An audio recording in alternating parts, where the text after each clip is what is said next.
Well, good evening, ladies and gentlemen. Welcome to the Rock and Roll Union podcast, Streamcast number 2. We got Panda with us, hiding behind the Avatar, and the almighty Cat. Before we go any further, I got to take a quick shout out to our sponsor, Rosenfeld Dental Associates. Their information is streaming along the bottom. They're located at 1095 Inman Avenue in Edison, New Jersey, 5 minutes from Metro Park. You can find them at www.njsmile.com. Come rock your smile with the Rock Doc. See, David Rosenfeld nominated one of New Jersey's top dentists for 2020 and 2021. Really proud of those guys, man. And speaking of Rock Doc, hope you along this episode. They're going to come at us live with a live performance straight from Bulletproof Studios, guys. I'm stoked for that.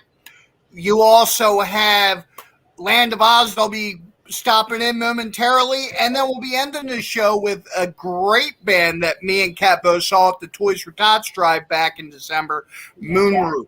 So, guys, just wanted to welcome you, and it's been a crazy week, has it not, Kat? You damaged myself. You damaged yourself in a dream. In a dream. I threw my shoulder out and my back out from hanging off the bed. I was having a nightmare, and I guess I was trying to get out of bed and jerked myself awake and bruised 2 ribs and possibly tore a rotator cuff. God. From a nightmare. Well, that was a violent nightmare. What were you thinking? I am really I always remember my dreams, and I don't remember what it was, but I jerked up so violently. I literally I still have a visible bruise on my rib cage. Jeez. And it was you that did it, and not whatever was in your dream did it to you, right? That's Freddy Krueger. I'm questioning it. I'm like, did he come out from under the bed? Like, what the F happened? I see CT lost a little bit of weight on his face right there. What happened with that? Well, we'll just chalk that up to a shaving mishap. So it was a slip of the razor. But Awesome. Guys, one thing that I'm going to start doing now in the beginning of each streamcast, we've been doing Rock and Roll Union now for going on 4 years, and so many guys along the way have given me shirts. This one goes out to Crown of Earth, guys. If you have not checked out Crown of Earth, they are a killer metal band. They will be playing in South Carolina shortly. They have a lot of stuff in store, man. They're getting ready to hit the studio, but big shout out to Crown of Earth. They were playing my birthday bash back in July, and just wanted to say a big shout out. Make sure you check them out. If old school metal's your kind of thing, Iron Maiden, Judas Priest, that type of thing, these guys are phenomenal. So, Marvin, now, guys, don't forget that we have the snort counter. So we do need somebody to keep count of the cat's snorts this week. I don't like my shoulder's getting better. I don't need to throw it out again, because I think that's what started it, because I was hunched over on the phone this time. Now I've got the sexy headset. I don't know if anybody noticed. Oh, now she's blaming me. I've got the headset going. I feel like I should be answering telemarketing calls again. Oh my God. I do not miss those days. It's like Mark's like, that's the only way it's gonna work with the webcam. I'm like, come on, man, really? Like, I gotta put the headset on. He's like, it's the only way. I'm like, fine.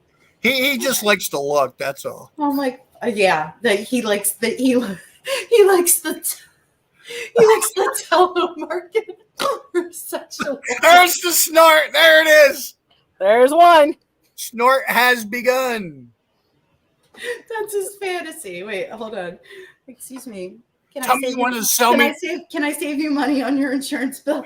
Tell me you could sell me some worthless piece of crap. Oh, I can sell fucking milk to a cow, man. That's my life. Oh man. My life is sales. No, you got to sell Pitney Bowes. That's what you got to do. Jeez. Yeah, y'all know what I'm talking about. Like, is your car insurance warranty up, Mr. Man? Is it up yet? Tell me, is it up? Oh, oh. It's Go too ahead. early for this. There it is. Stop Mark, it. is Mark there? No, he will be back in like 2 minutes. So I'm sure he's keeping count right now. Jesus.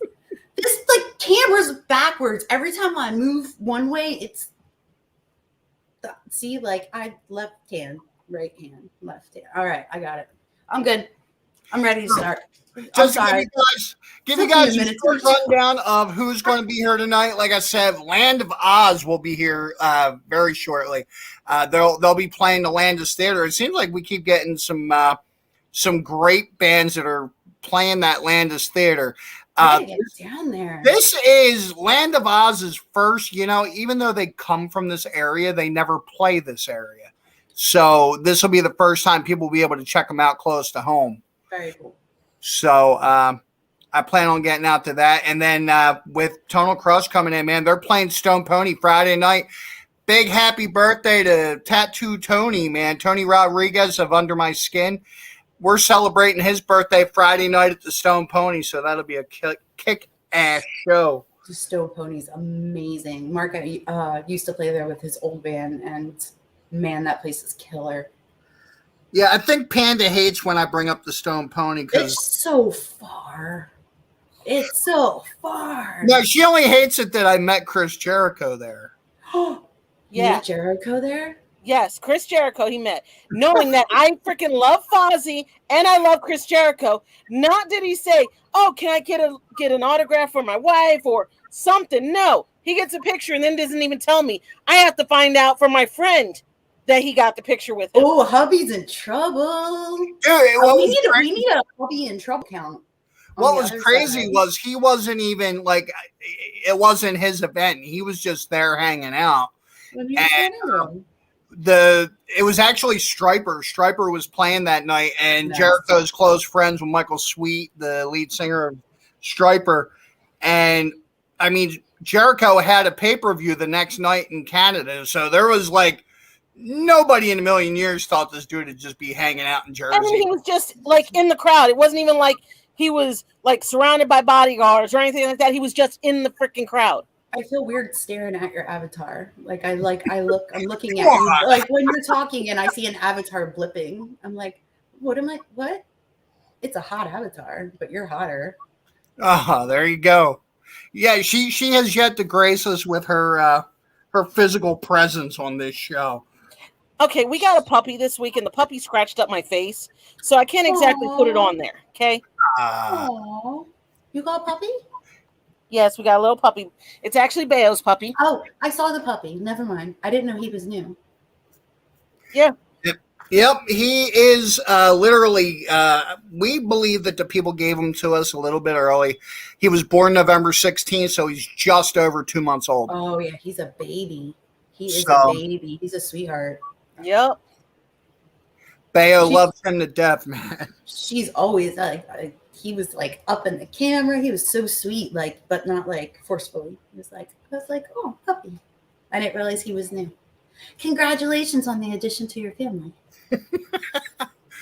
So, just waiting to find from Kevin Mercer what time they'll be calling in. They'll be calling in momentarily, but I got a. Go ahead. I don't know if it's congratulations or not because I have to train 2 now. Yeah, I We have to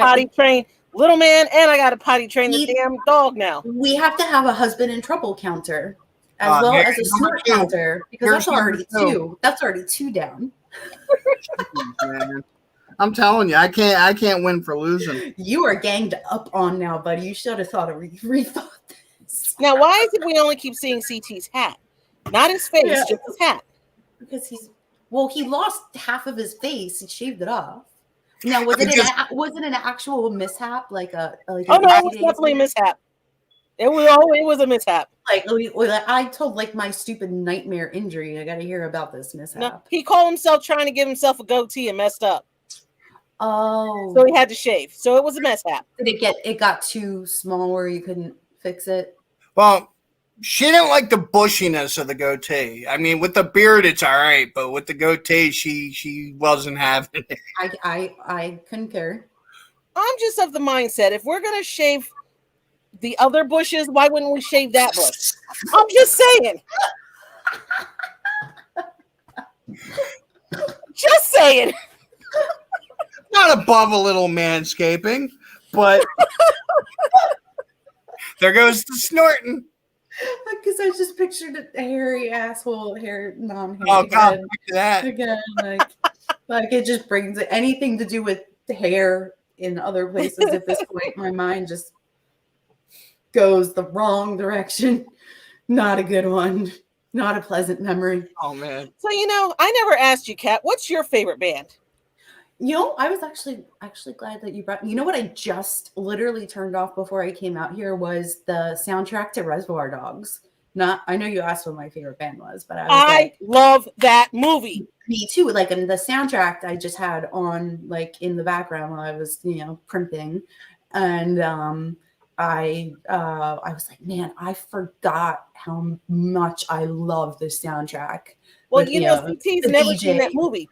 And I've been telling him he's got to watch that movie. Yeah, CT, you got to. It's the music, the story, and the music in between is killer. It's so killer. I'm going to go out on a limb and say this because I truly believe it. It is so much better than Pulp Fiction. Yeah, 100%. And 100%. Everybody always says Pulp Fiction. Reservoir Dogs is so much better. If not neck and neck, it's slightly over. But it's because of the soundtrack, because you have the super sounds of the 80s DJ guy coming in and like introducing songs in the movie, and like it's just, and they like flip up the songs the way you wouldn't expect it from the 70s, and you're just like, you get sucked in. Now based on a sound, like I have no clue. Like, is there like a big time director that was involved in that movie? Really? I know nothing about them. It's a Tarantino movie. I know that you don't really like Tarantino, but I'm telling you, Reservoir Dogs is so much better. It's not what you would think it is. I agree. It's very different for him. I mean, it's along what you would kind of expect from him, but he flips it up. It's not like a huge long 40 different storylines Quentin Tarantino. It's straight one storyline. It's an awesome movie. Which now, is let me tell you, different. But to answer your question, my favorite band lately has actually been the Bleachers. I don't know if you guys have heard of them. No. They were on SNL last week. And they are bohemian, 2 saxophones, 1 tenor, 1 alto, female bass player, kicks ass. You could tell they just love what they do. Keyboard player, their guitar player is amazing, and they do like a back and forth with the saxophone and the lead guitarist. Like, that sounds cool. It was so cool to watch live because I'd heard it on their deep cuts, like on YouTube and like things they've put out. So to see it live, like literally the lead guitarist would just play something and the saxophone would come right back and match the notes. And it was this like, they were having a blast. So my favorite band right now, Panda, is, at least for this week, because it really does vary, is the Bleachers. I would definitely check them out, and they're pretty new. So they're at least on the mainstream. They're pretty new. And Rat Rod, of course. Shout out to them. Always a shout out to Rat Rod. Always a shout out to Rat Rod. But Panda, who would you say is your favorite band? My favorite band or my favorite singer? Ooh. We can go with both. Oh, my favorite singer is Meatloaf. Hands down. Oh. I love me some Meatloaf. Absolutely love me some Meatloaf. Love it. Band wise. Wow. I mean, I love Fozzy. I love Queen. Queen would be my like all time, if not this week, all time. I agree with you on that one. Yeah, I love In This Moment, Escape the Fate. Like, I don't know. I got a lot of bands. I will tell you that there are some bands that I won't listen to anymore.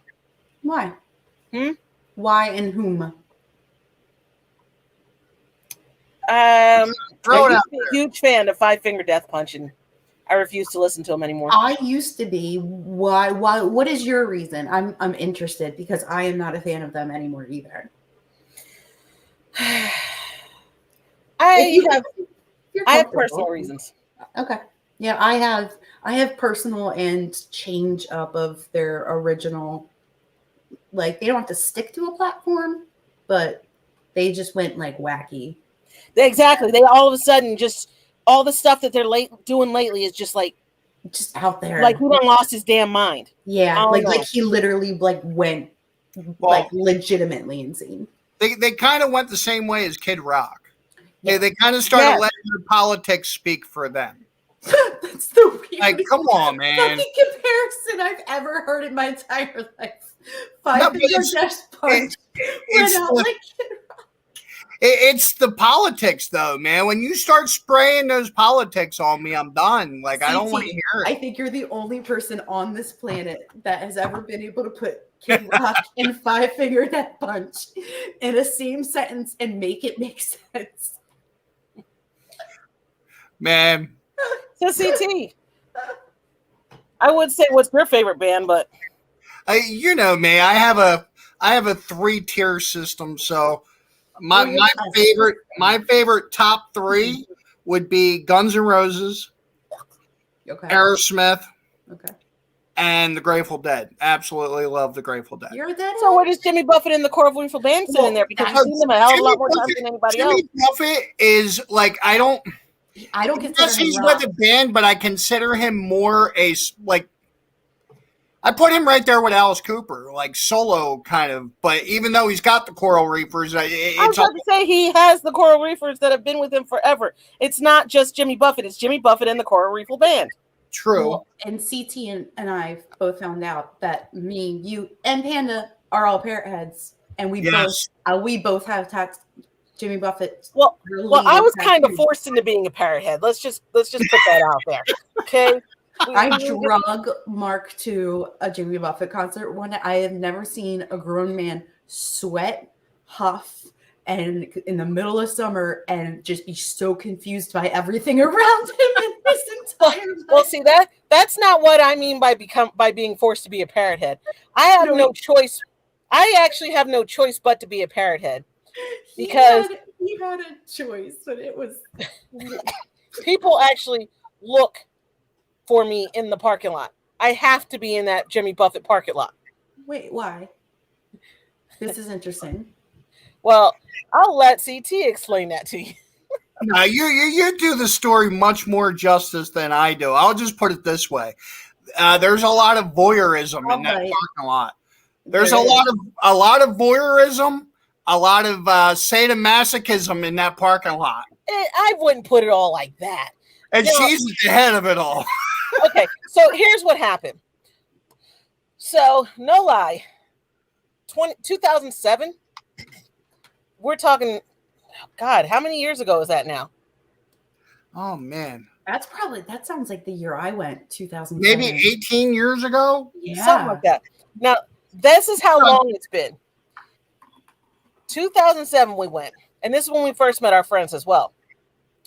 He took me to, this was my first Buffett show, and we go into the parking lot and we meet these guys. They have a game set up. We call it Pirate Dice. But with the game, they had to earn your beads, or you could win a shot, whatever. Well, the girls had to earn their beads, but when the guys rolled earn your beads, they didn't have anything. They were getting free shots anyway. So I was like, they have to show they're beachy. They have to show their, So this is what they were guys. They weren't going to do that. So why not? No, I mean, the dudes that were running the game, they're not going to have the dudes showing their, you know what I'm saying? So he said, well, what do you suggest? And I had this little dollar store paddle hanging off my pop-up. Mm-hmm. I pulled it down. And I said, the next guy that rolls earn your beads, I'm smacking him with this. He said, no, you not. I said, yes, I am. He said, I dare you. Okay. Next dude came along, rolled earn your beads. I said, all right, you got to get smacked twice with this. He said, okay. He dropped trowel, smack. First smack. No lie. The entire parking lot just shut up and everybody was looking at us. Second smack, pow. Everybody just started dying. They're like, oh my God. Well, after that, he went and he got his friends and brought them back to play. They went and got their friends, brought them back to play. Now, we can have anywhere from 50 to 60 people in line waiting to play this game. That's awesome. Men, women, all of them. They're awesome. All playing. This past summer, as she was out doing her paddling thing, this guy came up and he said, I have a picture of you paddling me from 12 years ago. She said, no, you don't. He brought it up on his phone and showed it to her. A picture from 12 years ago. That's how great. faithful these people are becoming. It's crazy. That is amazing. Now, yeah, I went to ShopRite in West Deptford to get some lunch meat. And the guy behind the counter says, I know you. You're the paddle master. That's what they call me in that parking lot, is the paddle master. And they actually look for us. Fabulous. I love it. I love that. So, not to bring up this subject on this show, and I'm only bringing it up for a reason. I have given up alcohol for personal reasons. And I was telling Panda, I was like, I don't know what Buffett's going to be like dry now. But now I have a mission in mind. And that's to take this show to Buffett and record all this going on. Oh my God. Finally just be a mess. You would just be recording a hot mess, like a literal hot mess. Let me tell you. One year we actually had Buffett's people. You know how they put the parking lots up on the back screen? Yep. We had Buffett's people recording us for 2 hours. Paddling people. Funny. I love it. We have the police officers stopping us and watching. It's just craziness. Yeah, it is. It is craziness. Like Mark was on overload because I knew what to expect, but he was just like head this way, head that way, head this. Like was like just didn't know I'm like he's like everywhere you look there is something crazy going on, and he's like. And he turned around and he's like, that's why you have a bikini top on. I'm like, it's fucking Buffett. I'm like, exactly. Yes. I'm like, you pretend you're at the beach in a parking lot. That's what Buffett is. I swear to God, the temperature this past year must have been 140 degrees on that. Oh, yeah. It was bad this year. He was sunburned. He was sweating. He had no idea what was going on. He probably felt like he was tripping because he had no clue what he was walking into. And we went in an RV with a friend. So he couldn't get out. Like he couldn't leave. He couldn't go into the RV because the RV didn't have air conditioning. So he was stuck. And I was like, I was having a blast. And he was just making sure like I didn't get into too much trouble. So it was I kind of felt bad for him. Then he got into it once we got into the show. Like once we got into the concert, he was like, all right, I get it. Like I get now it. To totally switch gears, it is my pleasure. This guy goes back with me a while now. And bass player for Land of Oz. Guys, please welcome Kevin Mercer. Kevin, how are you, my friend? What's up, CT? How you doing, man? Good, man. So this is Kat. And Panda is with us as well. How you doing? And Steve is with us now, too. Hey, Steve, how are you, man? This technology, man. Yeah, I had the same problem. No. It takes a minute. You'll get it. So, last week we had a guest on that was talking about the Landis. We were talking about the Landis a lot lately and just how cool that venue is to have in South Jersey. But we also mentioned right before you guys came on how you guys are from this area but very rarely play this area. Has the absence of like places like the Landis been the reason behind that? Pretty much, yeah. We usually draw a pretty big crowd. and there's just not that many places around here that can kind of hold us, really. And also, there's a lot of contractual things also. So once you burn an area, not burn it, but play it, usually 60 days or 90, it's like 60 days or 90 miles between that and another venue. Unless you're selling out like TLO, then you can play down the street every week. Right. But that's what they do. Man, and you know, the last time I was at the Landis, I was there when you guys were there for the Loungefly show, and you guys were enjoying the festivities and giving out a pair of tickets. And Yes. man, how is that experience? Like now, you guys are like more, you know, that venue a little bit better. Did that help out with that? I like this. The video screen's fantastic. It's a really nice setup there. A lot of room. You know, they got a bar upstairs, and they also have a bar that you can get drinks, and you can bring your kids. So it's pretty nice. The parking's free, well lit, and you can park in the church lot across the street. So it's a nice little town. Like, I don't know, it's clean. It you know, no one asked me for money. That was pretty cool. There's a church right across the street from the Aussie tribute band. I love it. Like, I love it. I play every Good Friday at Sellersville. April 15th just went on sale today. Awesome. Wow. Now, With halfway sold out already. with the size of that stage, are you guys able to do a little bit more than other places as far as candles and like the whole ambience to the performance? Yeah, that's all. Christy does all that stuff. It's definitely. Are we gonna try to switch something? Oh, how do I do this? I see. I was just gonna put this here, I think. Can you see and hear me okay on this Yeah, thing? we're good. You look awesome, man. Okay, that's cool. You look awesome. I'm sorry. The question of the candles and stuff. The Sellersville is probably the most we usually do. And so if you saw that live stream, that could stretch out a little bit and be a little less busy. But I think that's pretty much. But to see the carpet and the full candlelight, pretty much the whole thing. Plus, we got that view screen with all kinds of stuff, and that's like the toughest part about being in this band. I got all this stuff, really cool stuff on the giant view screen behind me, going to the music, and I never get to see it unless I just happen to turn around and I go, Turn around. "Oh, that's pretty cool." Turn around and look at it. But I mean, we got more special effects and more, you know, costume changes and more, pretty much more of everything. So it's going to be a pretty big show for us. Yes, demon wings that Christy invented. That was pretty cool.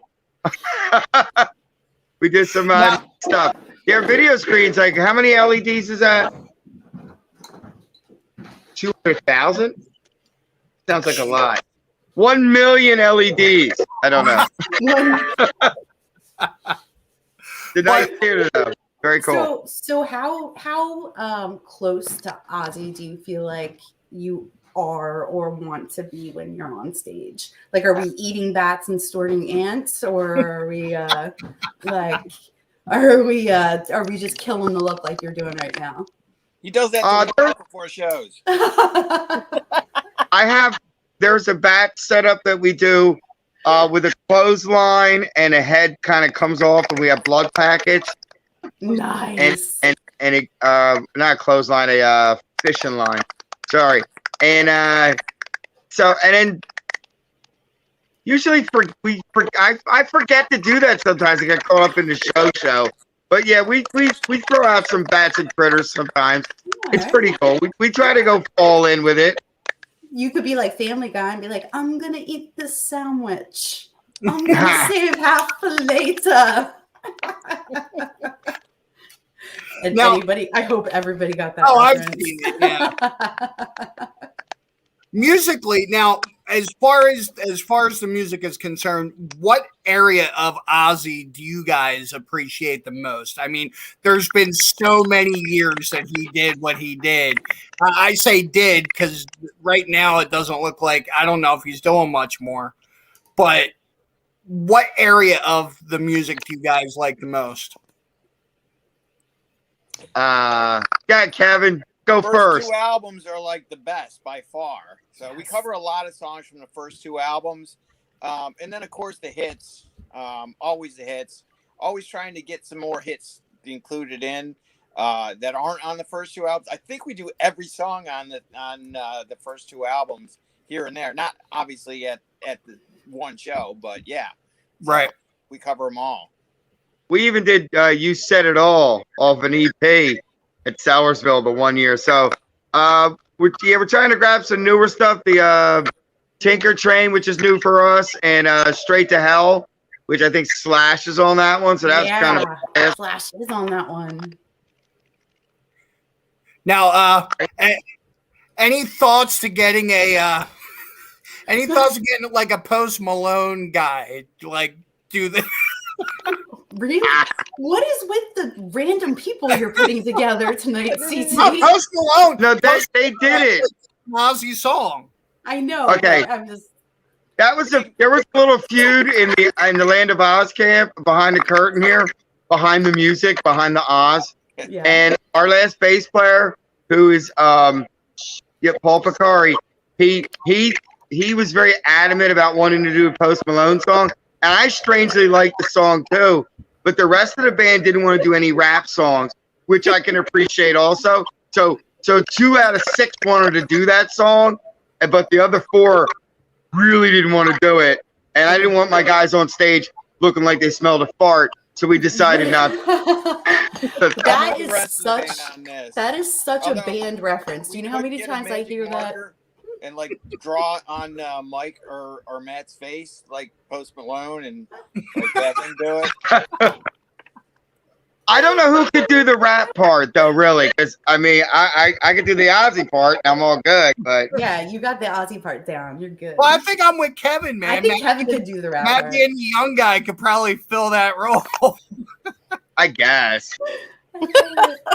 Perfect. But now the other thing I wanted to ask, and he's had such a influx of amazing guitarists from Randy Rhoads to Zakk Wylde to everybody in between. Favorite Ozzy guitarist? Ooh, that's a good. Come question. on, it's That's so obvious. Well, I mean, yeah, everybody's going to say Randy Rhoads, but I mean, Zakk Wylde. I like Tony Iommi. Is that count as Ozzy guitar player? Does Iommi count, or is that different? Well, I guess I would put him in there. I mean, that's Sabbath, man. Like Ozzy without Sabbath.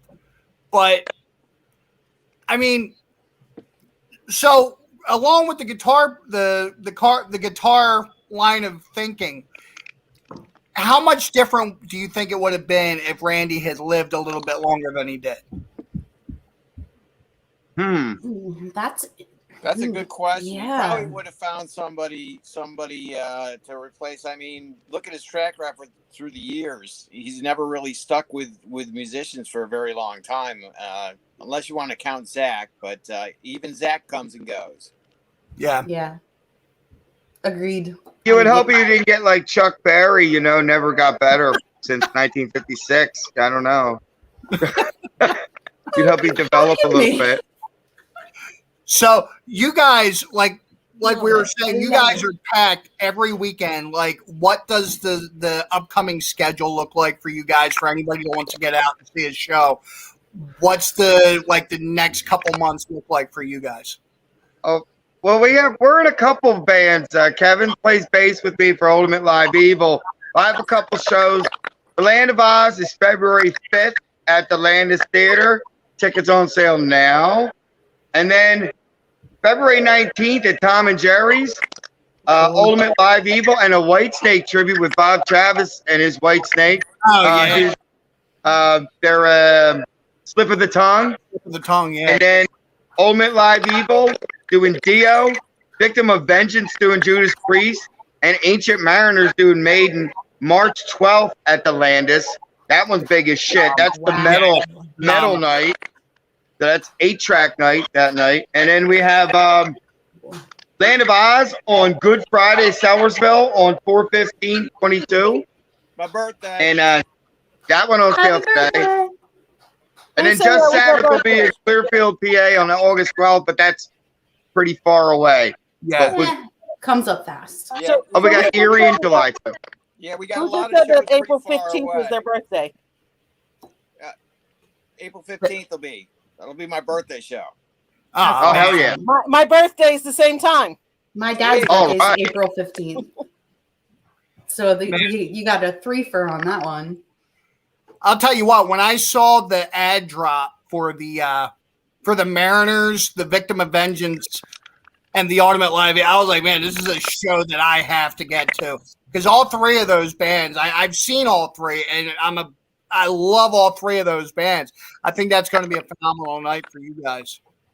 It's going to be a triple headline. So it's going to be 3 like 1 hour sets.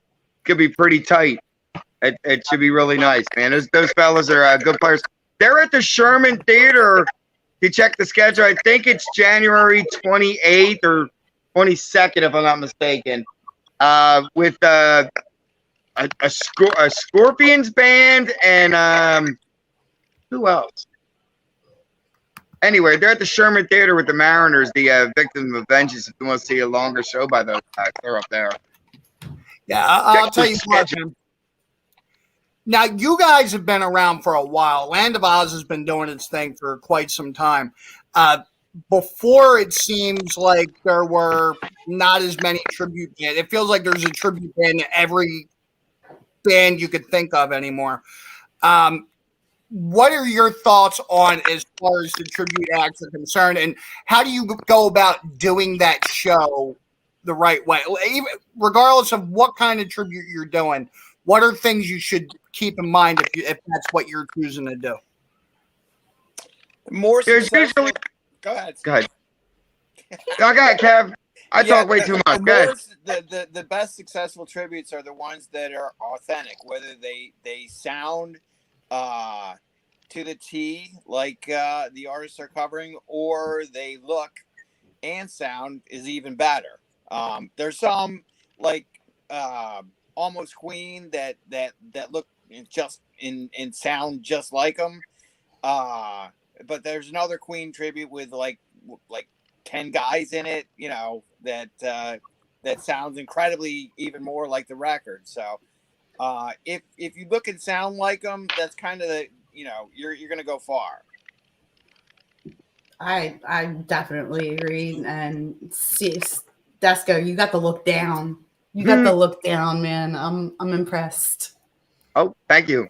I'm very impressed. Now, would you say enjoying what you play is a part of it as well, as opposed to just having the look and sounding, but actually enjoying what you do as well? Oh, definitely. If with the Dio stuff, especially, I came up on the Dio, the Rainbow, and Deep Purple stuff, and that stuff moves me. And the Ozzy and Sabbath stuff's really awesome, also. But if you believe, everyone else will believe. You're not like mailing it in or cashing a check. You're doing it because, all right, I would do this for free. I'm not gonna, but I would. I love doing it. So there's a lot of passion in it, and you do want to duplicate the show. And you want to hit the signature notes and signature riffs. People are listening. The musicians are in the back with their arms folded, making sure you hit all the notes. So yeah, it's definitely pressure, but it's good pressure. It's good stuff. They definitely, concentrate attention to some details, mimic some of the show, maybe add some spin to it. It's definitely labor of love. It's good stuff, man. But I think it's a better show if you like what you're doing. You could definitely tell. Do you think that it's harder to be a cover band or an original rock band, depending on your level? Like, what, like, was Ozzy like always your like, this is what I want to do, or did you have some original stuff to begin with? I did originals with a band called Gary Gill and Bicycle Pete back in Philly, like Middle East, Khyber Pass days, like but way back there. And a couple of albums I re-released, some radio station stuff, maybe some loud and local stuff. But won a Kid Chris contest with some things, but we never really broke it. And there's like when you get to be in your early 30s and you have a couple kids, it's tough getting out of the house to just $80 with the guys, and you start gravitating towards. If you still want to do it, you go to covers, and then sometimes that goes to tribute at that point if you really like making a little more. Because I mean, tributes pay better than cover bands or the originals, unless the originals make $1 million, then you make more. So that was the process. It was like from here to here, and then this was like your sweet spot. Well, yeah, I mean, not putting anyone down who's old, but like once you hit 34 and you got a couple kids, it's like you're not probably going to get the record deal. I mean, you're like 24 years old with a six-pack abs. I think they're hiring that. I'm just saying the way it is. I don't. Wait, the Google Dolls didn't make it till they were what, 45? Oh, like Fabulous Thunderbirds were like what are they, 900 when they made it. So I mean, it can happen. It's just like, there's not a lot of middle class musicians. It's either you're making pennies or you're making $1 million or you're making zero. And somewhere is a sauce, but we do get good perks. We get hotels. We get some really. They treat us really nice in Tributeville. So and we've been doing this. The Land of Oz has been about 8 years. Matt Stanley was 15 when we started. He's 23 now. So I mean, it's a machine now. It's really good stuff. I mean, it's definitely, barring making it for real, being pretend famous is pretty cool too. Very cool. Kevin, how did you were you guys always involved in this together, or how did that? No, I'm the new guy actually. I was in Ultimate Live Evil with Steve beforehand. So when they parted ways with their bass player in Land of Oz, I was the first one he called. I jumped at it. I love the Land of Oz. I think they're awesome. So I only saw them once, but I remember thinking the whole time, like, wow, these guys would be so much better if I was their bass player. Kevin was in a band called Crank, and Cinderella used to open up for him back in the day. So he's like 900 years old. Yeah, to answer your question, no, we didn't make any money. We were signed. We had records out. We toured all over the place. No, we didn't make any money. But Cinderella opened for you. Yep, before they got signed, they sure did. That's a really Isn't that cool great? Fact. That is a cool fact. Very cool. It's pretty awesome. Yeah. So got a good resume. My question is this: when going out to see a tribute, what is better? Like, do you think fans that are going out want to relive that live experience, or are they trying to get out there to hear what's on the album? I mean, I think there's two sets of thinking. Yeah, I was going to say there could be two sides of thinking on that one. But it's funny because I remember when we were younger, I'm not that far off of you guys. When we were younger, I remember Frank Sinatra tributes and Michael Jackson tributes. And now it's funny that we're getting to be the old guys and it's all the great metal that's becoming. And gals, don't leave us out. We're getting up there.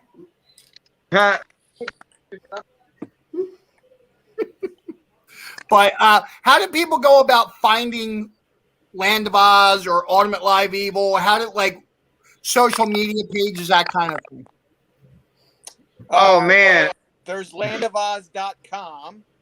I think the Facebook page is facebook.com/the Land of Oz, if I'm not mistaken. Is that right, Steve? It could be Land of Oz band. But I mean, it's just all over the place. What does the icon look like? Because that's like when I looked up Land of Oz. It looks like fire surrounding your soul. That's how my soul looks all the time. So I need a little more descriptive. Fiery. Let's see. I can't. Oh, that looks like the girl on fire, like Katniss. Except Land of Oz. There it is. I love it. There we go. There we go. The Land of. Perfect. So double Z. Got it. Perfect. 2 Z's. Got it. Now, otherwise you did the amusement park, because I googled you guys a couple times and I kept getting the amusement park first. Yeah. Oh shit. Yeah. 2 Z's. I'm like, what is going on? We're not in Kansas anymore. We were not. I was off the. I ended up somewhere that I would probably get kicked off the internet for. Like when I did a deep dive, I was like, this is not where I Is that why you broke your shoulder? With my broken shoulder? I was like typing in the wrong website. If you guys want to shop for any tribute bands, you could look up Clockwork Productions, also with a K. Clockwork with a K. All right. I'm writing this down, CT. I got it. And I'll tell you what, a funny bit of info for you guys out there. Clockwork was the first group that I ever connected to do any live event ever with. They kicked off the original Rock for Recovery, Rock and Roll Union, Clockwork Productions with Ultimate Live Evil. That was where Rock and Roll Union started the Rock for Recovery shows. That was like Joby ran down. Yeah. Christy MC'd. So Yes, just want to give you guys a thank you for that as well.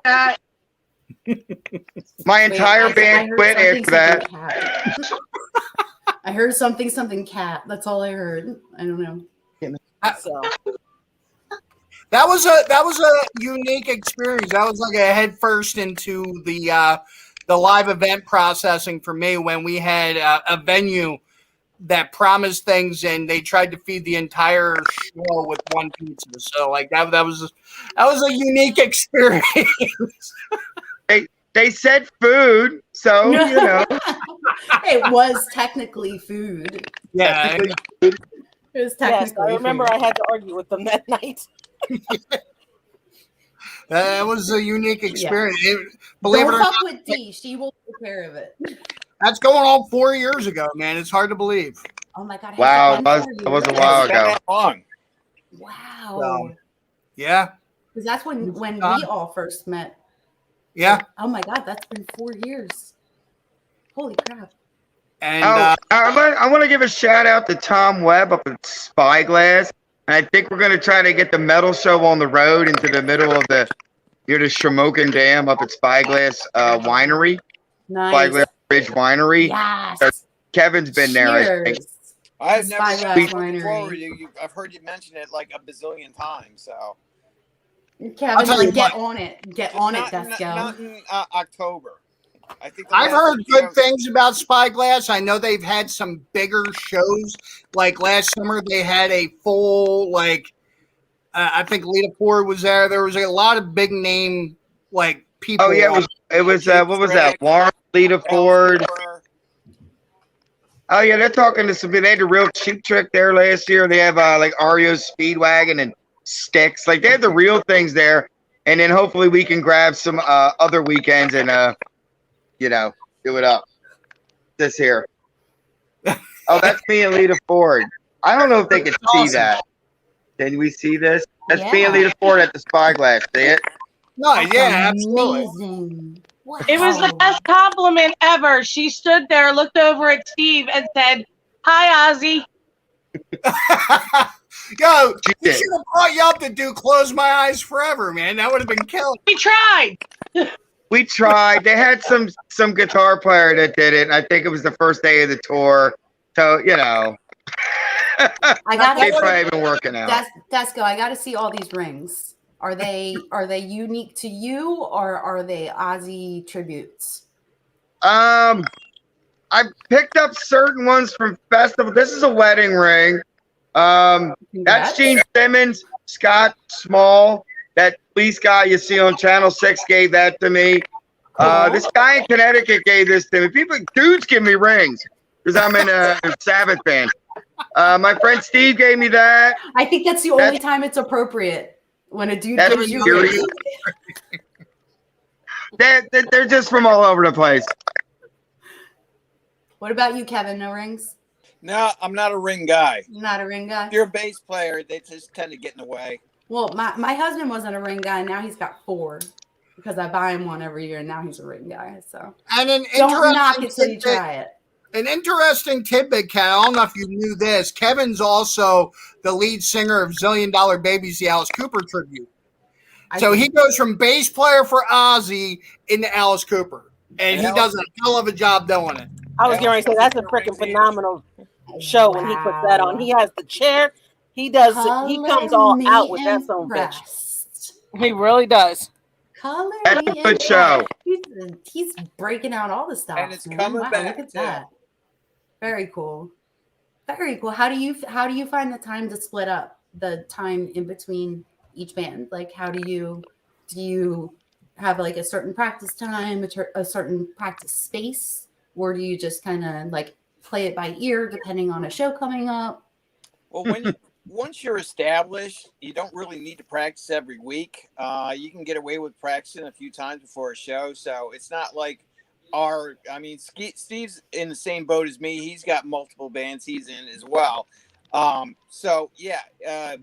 It's not like our whole week schedule is filled with practices. I can't even remember the last time I practiced with any band.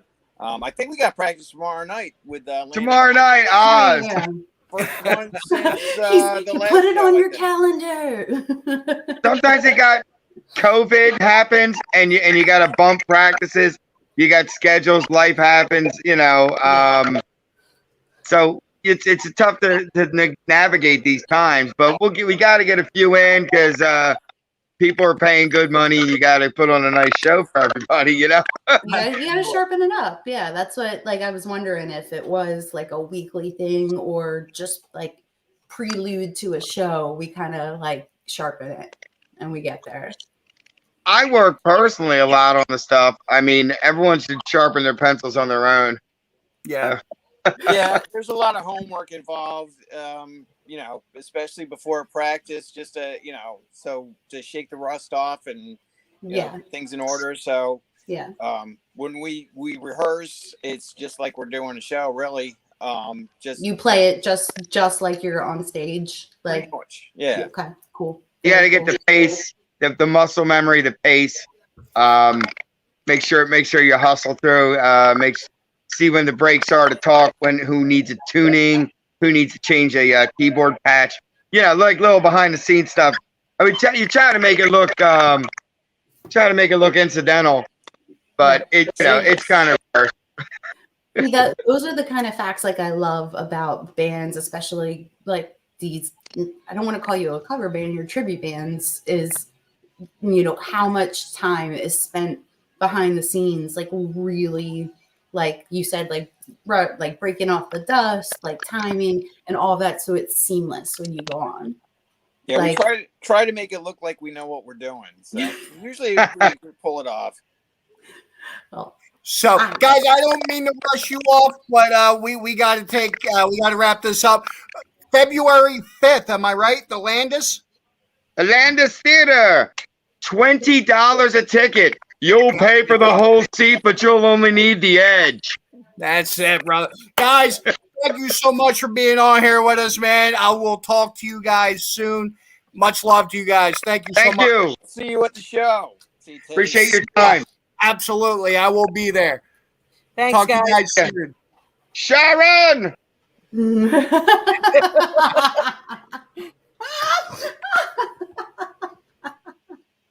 just shouted out to Sharon. That's awesome. All right, guys, man. That was Land of Oz. Make sure you check them out. February 5th, man. And for some reason, there we go. February 5th at the Landis Theater. I don't know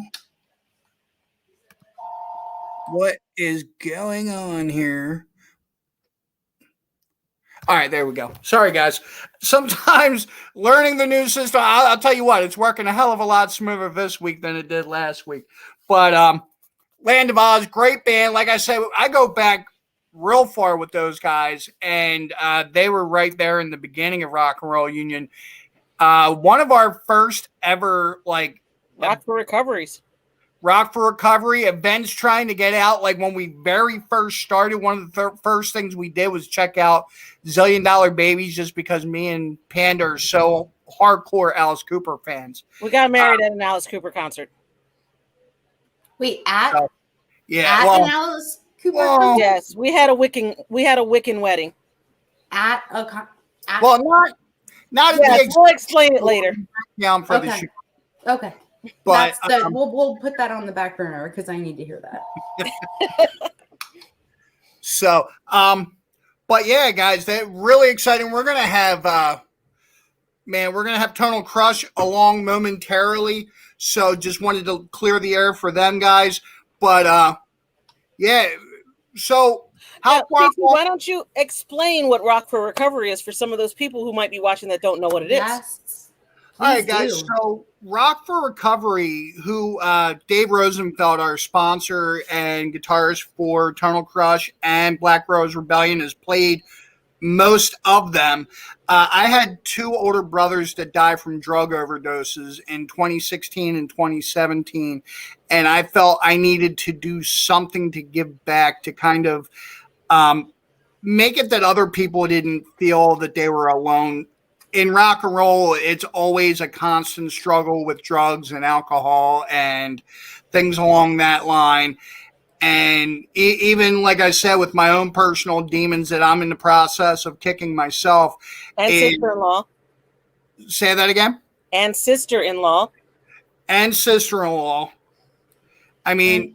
And then we found out we had a mutual connection for Rock for Recovery for Mark's brother. So that was, I mean, it's not a good thing to have a mutual. It's good to find. It's good, but to it's a good support system. Yeah. Absolutely. So that really touched me. That's what kind of leapt me into following you and following your promotions and your concerts, because I started with Rock for Recovery, and I was so appreciative of that because we had just lost, like literally a year prior, we had just lost Mark's brother. So, and we didn't know that until recently, but all of us, that we all kind of, and my best friend I lost also. So, yeah, there's so much love and appreciation for Rock for Recovery. I'm gonna get teary-eyed. Stop it. It's gonna go from crying, snorting to crying. I have to say that I'm thankful. My sister was on heroin for years. Thankfully, throughout the time that Chris and I were CT and I were together. Thankfully, slave name. Thankfully, he has been clean now for 4 years, Chris, 5 years. Yay! Yeah. Yep. So that is a blessing. There's just so many addictions, and it's not just the heroin, it's the alcoholism. It's, there's so much that we just wanted to do something, which is why this year with Rock for Recovery, one of the things that we're doing is trying to get it out of the bar. And we're actually looking at a park where we can have the families come together, because the families are the biggest support system for somebody who has been through that or has dealt with those issues. Listen, so, I am totally in support of CT and your decision, and I'm so proud of your journey and you not drinking, but I am on a journey where I need my glass of wine at night. Like, I don't spite anybody. No pain meds for the shoulder, a glass of wine, Advil during the day. I'll tell you what. And I'm good. I can sleep soundly. Panda tried telling me, she was like, I'll kick it too. And I was like, no, you didn't get into it the way that I got it. No. I didn't say I'll kick it. I said I'll stop drinking, because I don't drink like that. Panda doesn't drink like that. I maybe have one in a blue moon. And I'm always the DD for Level I or anywhere we go. So I go, I'll have a beer, and that's it. Like, I'm responsible for everyone. I couldn't have one. One would become 10 very quickly. Yeah. Yep. And that was a big issue with me, is I could not stop drinking once I started. The fact that you realized that is, I give you huge props. I give you huge props, because there are so many people that can't. Cat is snorting again. Thanks. So I give you huge props. This was supposed to be a beautiful moment, and I give you huge props for realizing and taking a step back from yourself and kind of looking outside yourself for your family and your own well-being, because it's not easy. It is not easy. I have watched someone go through withdrawal on my couch and try to get her through it, and she didn't make it. You know what I mean? So you have the balls and the masculinity and the family intent, and I just can't give you enough props for doing what you're doing. I'm so happy for you that And you. It's not easy. I'll put it that way. I know it's not easy, and that's why the props are so heartfelt and real. And Because I keep trying to explain to him, it's the same thing with anybody. You can only take it one day at a time. exactly. You can't look at it like I got to beat this for the rest of my life, or I got to do it this long, or you just got to say I got to do it today. You Correct. take it a day at a time, and that's it. Wake up in the Day morning. is a new start. milestone. Every day, and if you do slip up, or anybody who's in that type of situation, I don't want to like direct this at you, CT. Anybody who's in that situation and they do slip up, tomorrow's a new day. That's exactly. Tomorrow's a new day. And you just got to step forward into that light where you feel comfortable, and you can't let anybody else tell you where your comfort level is. You have to be responsible for that. And it's hard. You can have a support system, which is great, but when it comes down to it, it's down to you. So that's why I give you the props I give you. Thank you. And Welcome. like Panda was saying, with our Rock for Recoveries, it felt a lot of times like I was kind of shooting myself in the head at the same time, having Hypocritical. a bar. Yeah. I mean, but there are people that can drink socially that had a great time and also understood the message. Yeah. So there's those two groups. You know what I mean? One of our biggest sponsors that we're, well, not sponsors, but one of the biggest ones that we want to sponsor, and you guys can go ahead and check them out, is stoptheheroin.org. And their Jersey family who, mother and father that lost their kid and went through the same kind of thing my parents went through, and they started this foundation. What is it called again? It's called stoptheheroin.org. Oh. And I found them through a friend of mine, Steve Weiss, who runs down in Atlantic City, and he was sponsoring them. So we both kind of like picked up on them, and just, with COVID and everything else going on right now, it's really tough to, it's really tough. All these addictions are still going on. All this drug abuse is still going on. People's lives are magnified. It's magnified. Do you know how many people I posted? I just put that random post on Facebook that said, "Sorry if I haven't gotten back to you. I threw out my shoulder." Do you know how many people messaged me like, "You on good drugs? Did you get some good?" And I was like, "No, dude." I was like, "Advil, wine at night." Like, no. I mean, it's not worth it to me. I've had 9 knee surgeries. It's not. If I have a surgery and it's a necessity, yeah. But I have a thrown out shoulder. I'm not dying. Now let me tell you. I can't not move. Let me tell you, because I have addiction on both sides of my family. I do too. Yeah. I actually have quite a few major surgeries that I've had. I refuse to take anything. I refuse. They wanted to give me the perks. I refused them. They said, okay, well then we can give you the Vicodin. No, I refused it. I won't take anything more than an ibuprofen because of knowing that there's that addiction. So even if I'm in pain, I don't care. I just will not take it.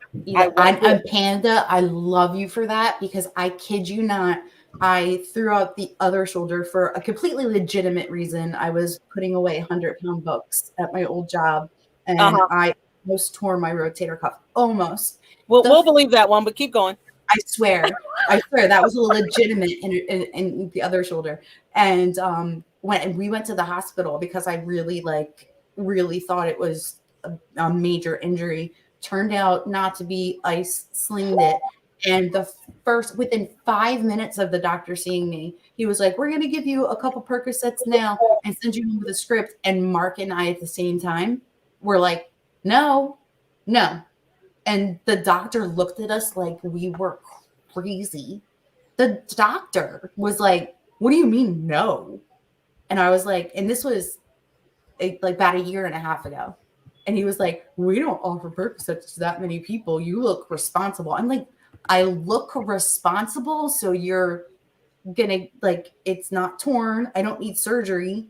Like, and he was like, oh, well, we'll just give you Motrin then. I'm like, I just wanted to make sure I wasn't like needing surgery. That like, I didn't come here for pain medication. And the doctor was like, literally jaw dropped. Like, They're what? so used to it, though. Like, well, they're so used to people begging for it. Yeah.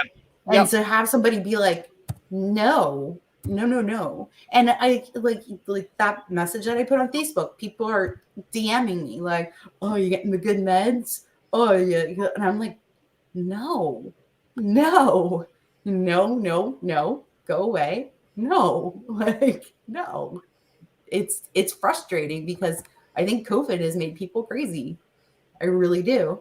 And it's like people that I hardly know, which is even more upsetting, you know?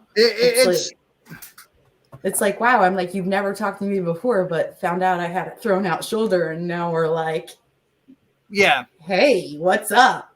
Like, what you doing? Getting some good meds? I'm like, who are you? Like, yeah, exactly right. And what? there's just, it's so prevalent and it's so overdone in society. Like everybody's on something anymore. It's normalized. It's so normalized. I hate it. And Panda, I love you for saying that, because hats off to you, because I am the same way. Like, unless you're putting me under for a major surgery and like it's an absolute necessity, I can deal with it. So and she's had a baby and I haven't. Well, so, and I got cut for that baby. Hats off. Hats off doubly. I wanted to give you guys a heads up. There was a little bit of a, for some reason, the same thing that Steve and Kevin just went through, trying to get on. Rock Doc was unable to get on. They tried, not sure what the technical issue is on that end, but they were trying to call from the studio. Unfortunately, they won't be doing the live performance tonight. We're going to try and do that again next week. Hopefully we'll be able to solve the problem and figure out what that is. But we still got Moonroof coming to us tonight. So lots more good stuff to go on. But yeah, guys, I mean, it's just been a crazy time in society right now. And knock on wood, thank God, you had me scared to death today with the whole friggin' meteor thing. Oh my God. I'm so sorry. I didn't mean to scare you. I was like, I'm in a class full of kids. I'm like, holy shit. Oh my God, you were in school? I was teaching it. Well, he is a teacher. I can't. Probably like it just dropped what you were doing and looked out the window like, this may be it. All right. I texted, I messaged CT. I always forget you're in like during the day. Like I forget you don't have an office job. Like it's not intentional. Like you're actually like need to be coherently like focused with the children of our future. And you can't like check your phone all the time at a desk job.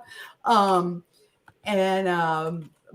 I messaged CT and I was like, they were talking about the show and I was like, did you hear about this like 1.5 mile meteor asteroid actually that's gonna like come within 1 million miles of Earth's rotation today? And he was like, no. I was like, yeah. I was like, yeah. If only one small little thing changes, it'll hit us. Well, because on CNN this morning, when I woke up, on CNN this morning, they were 1 million miles off. It's trajectory. I can't say that word, and it's not from the line. Trajectory. Shut up.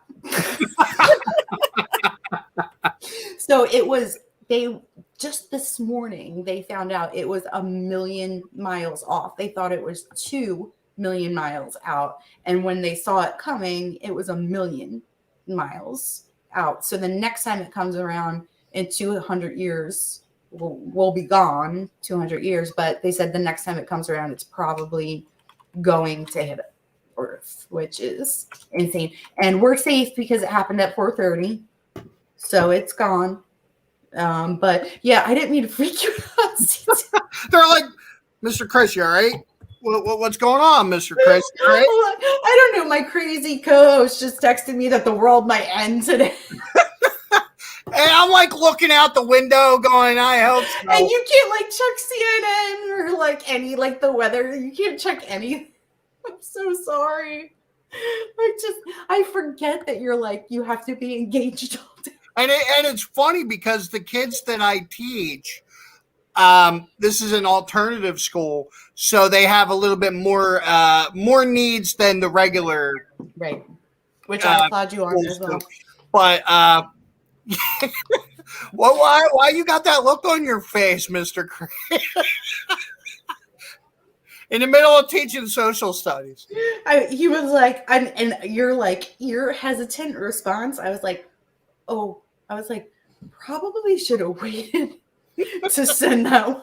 Because I was like, hopefully the show will still be on tonight and we'll all be alive. He's like, yeah, I have faith. I'm like, oh shit, he's at school. And I put it up.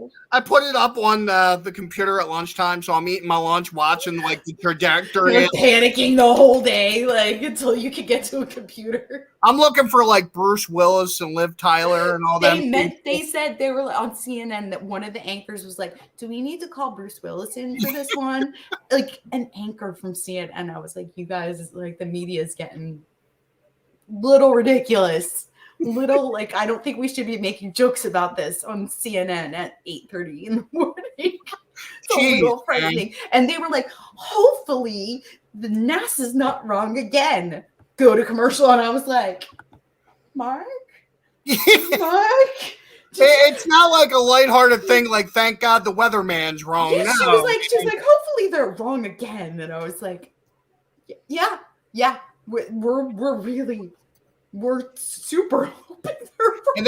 And I looked into it a little bit further. They said that it was as big as the one that created the extinction of the dinosaurs. Yes, I'm like, oh my God. It was as big as that. It was 4 times the size of the Chrysler building and twice the size of the tallest building in the world in, I want to say Thailand or Taiwan.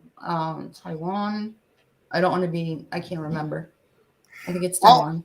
I'll tell you what, we do. They survived too. We got Moonroof with us, man. Hey guys, how are you? Hey, what's up, guys? How you doing? Good, man. I don't know if you heard what we were talking about. It might be good material for a song. Is the meteor that missed the Earth today?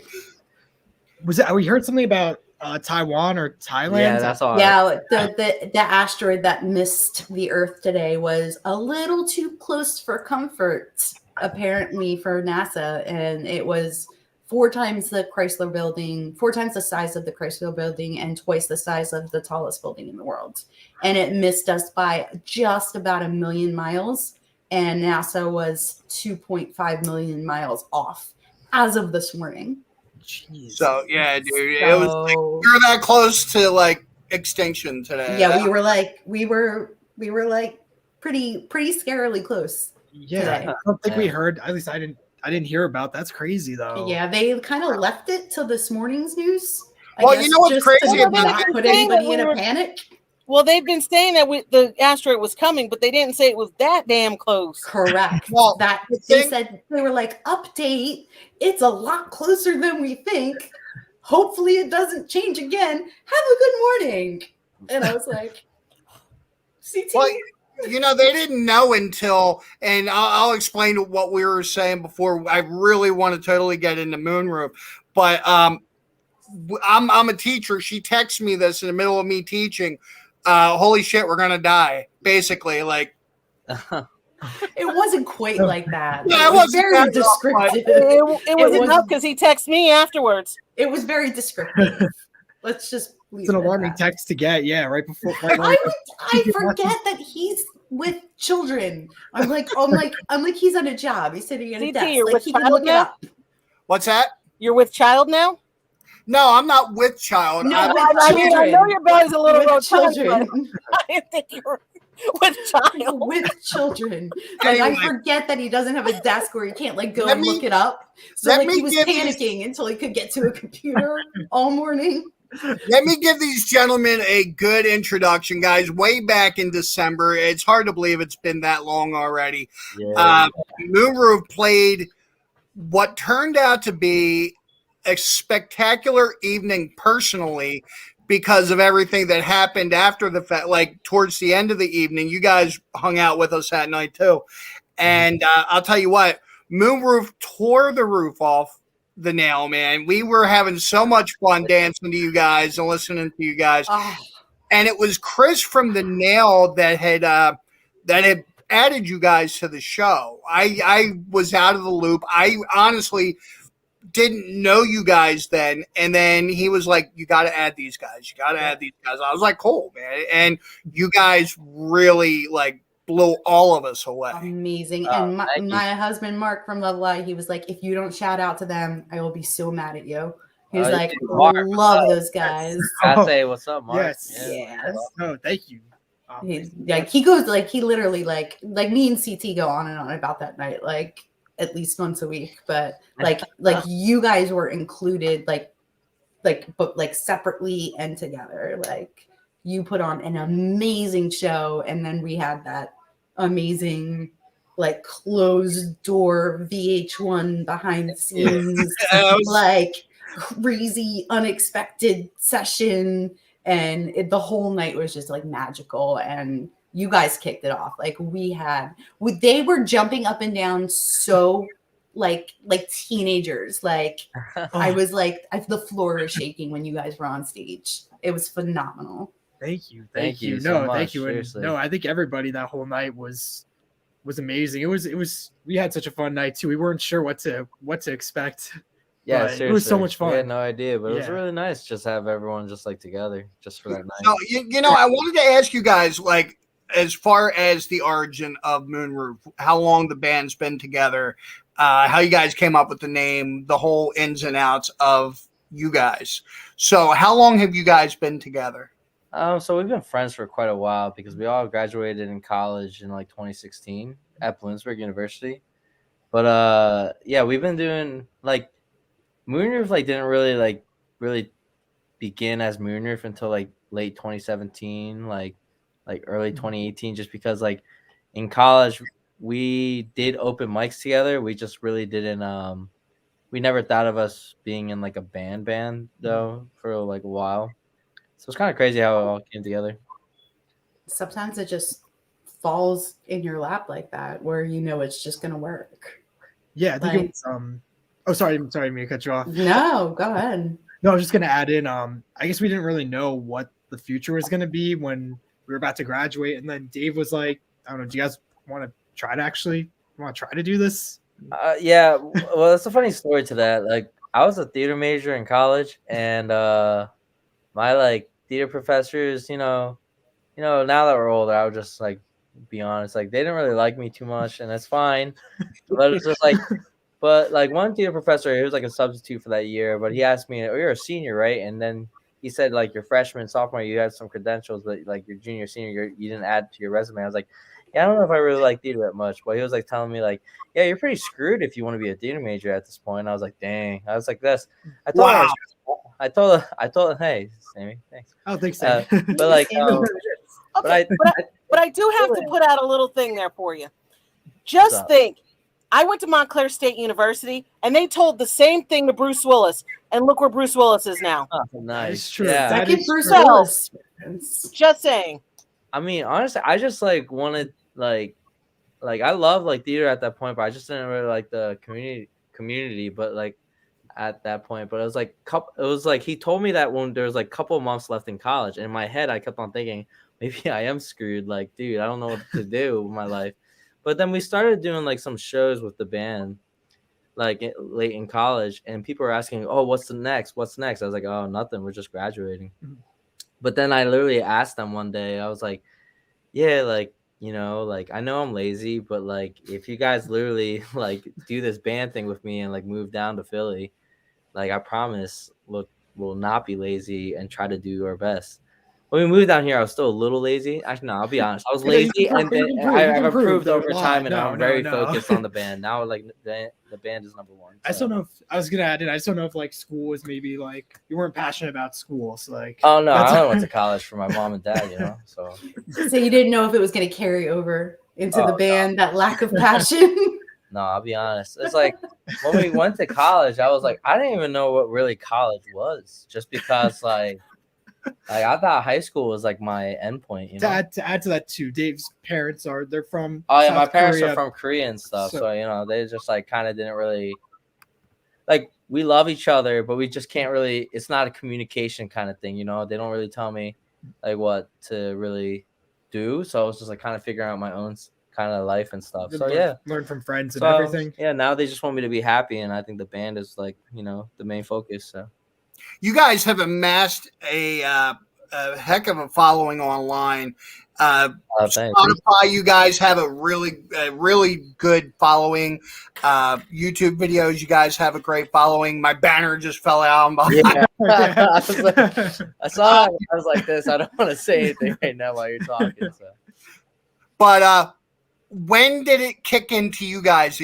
You were on to something. It was like this. Maybe like I guess with honey.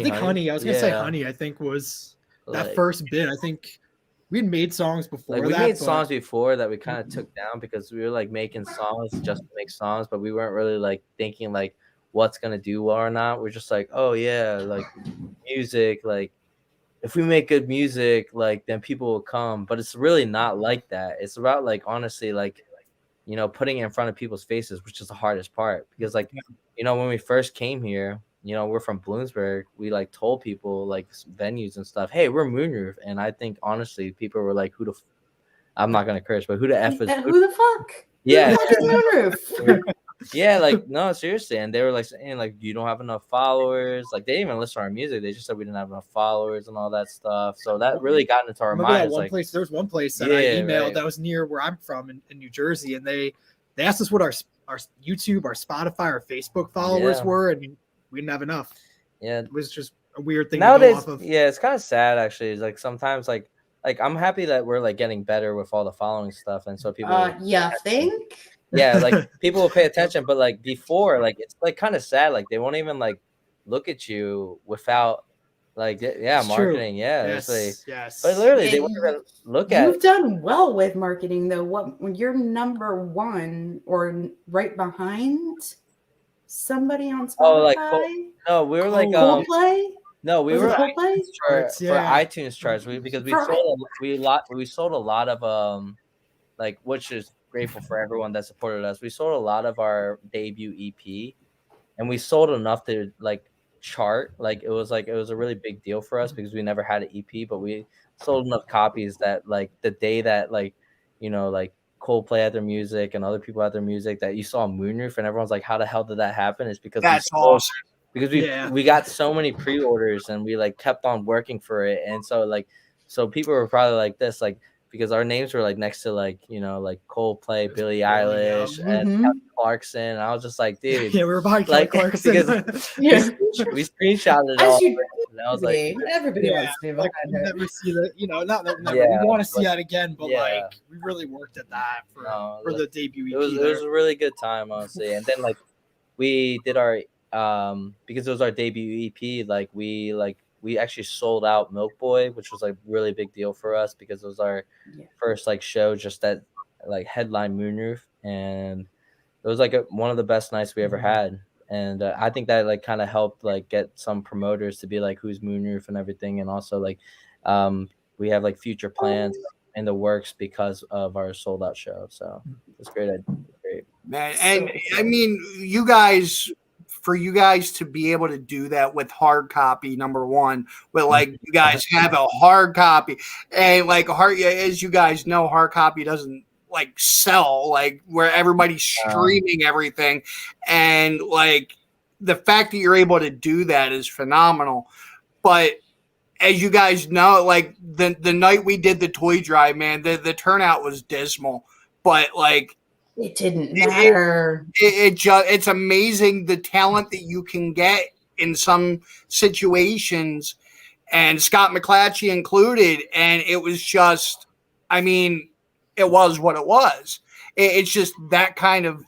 You guys been through that as well? Like with, I mean, Milk Boy is awesome venue on South Street. It was the South Street when you guys played at, right? The Chestnut one, actually. The Chestnut one, okay. Yeah. And it's just, it's hit or miss anymore. Are you guys feeling that? Oh, well, I guess it depends on like what, like, because like we have to be smart with like who we bring out to shows, because like nowadays it's like we're actually talking to Scott McClatchy the day of, like back then, like if you tell someone you're playing on the radio, people are like, oh, let me go check that out. But nowadays it's all social media based. So, and now Facebook and everything, like who's going to the show, like it's kind of crazy. You can know who's going to the show prior. And so a lot of people, like, you know, when we do a show, we have to be smart and just try to What's up, Mom? We just have to kind of be smart about like who we like play with and like where we play. Like, you know, when we were doing that Milk Boy show, they asked us not to play like 2 or 3 months in Philly. Because we had a clause for that to like, I guess, a 50-mile radius. So we were just talking about that. I never, CT, have you heard about that? You can't play within a certain mileage. I'll tell you what, it gets even more unfair. I'm not sure if you guys have been hit with that. There's even venues that want you to only play them exclusively.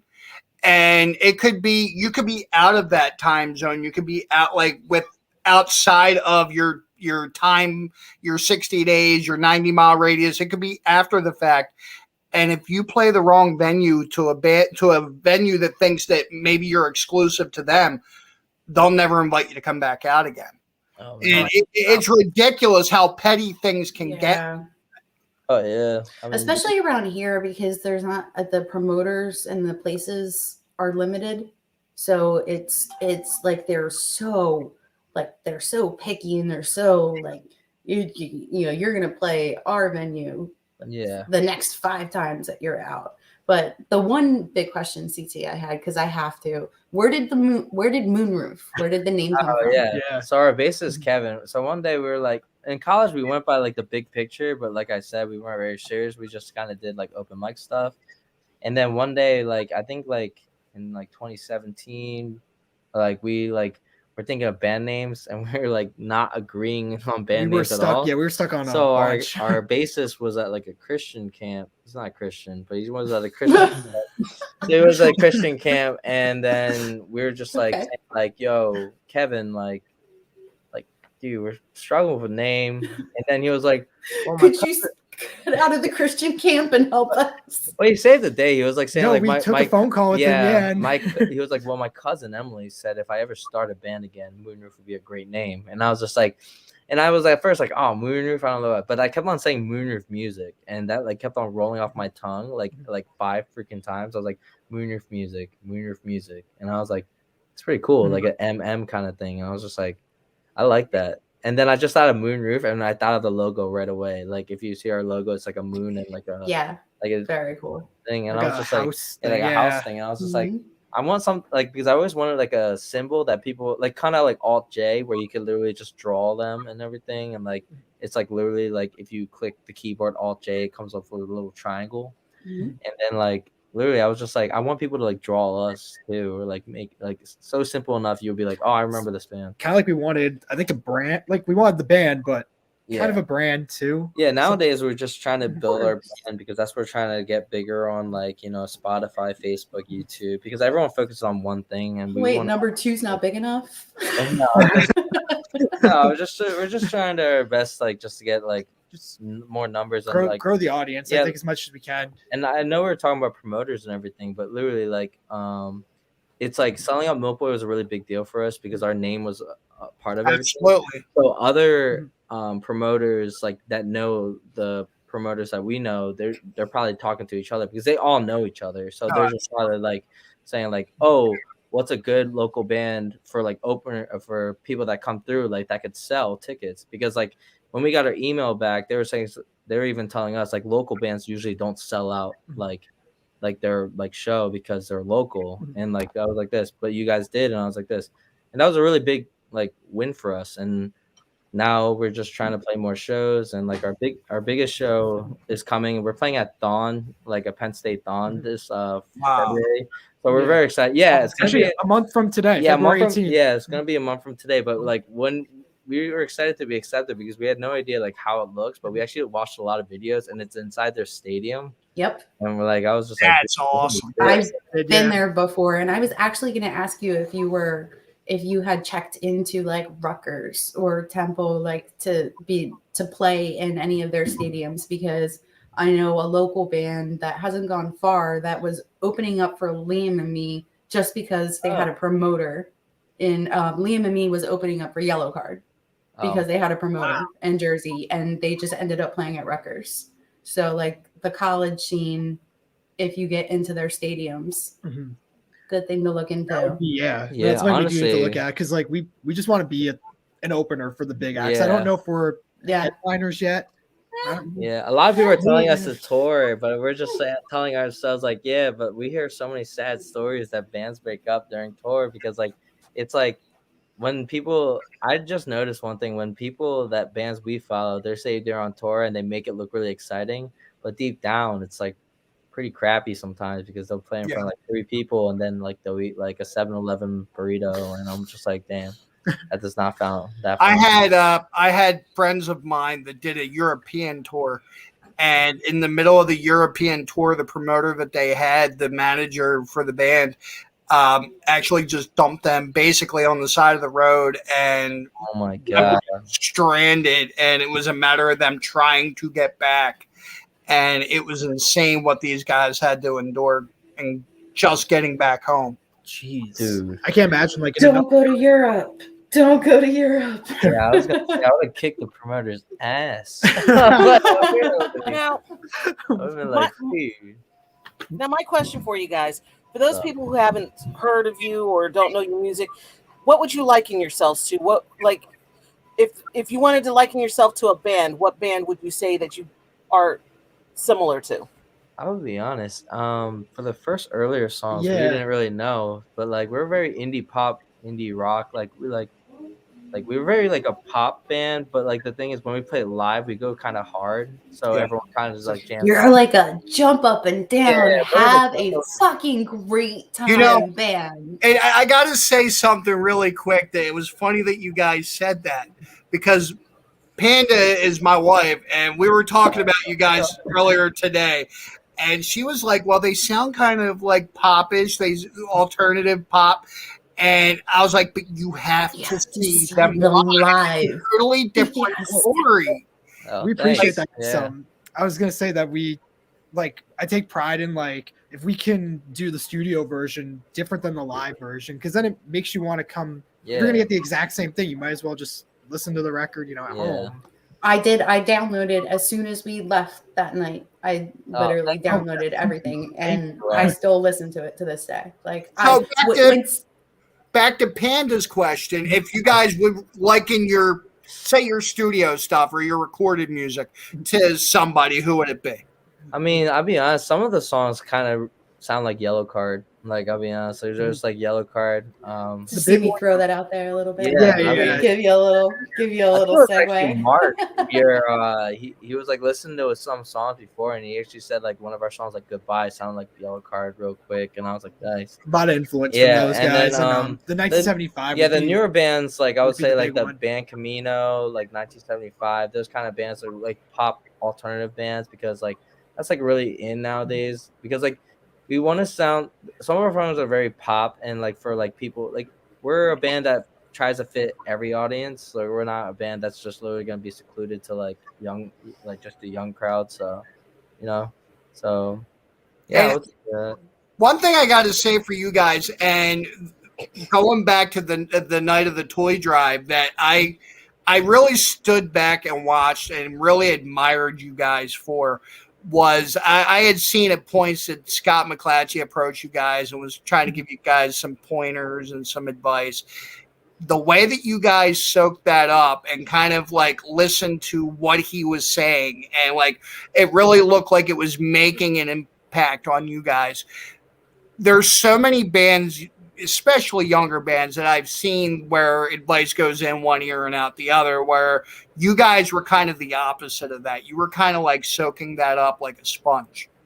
Oh yeah. Oh. I mean, honestly, just like talking to him and how like blunt he was, like I was like, I'm a very blunt person. I liked what he was saying and stuff.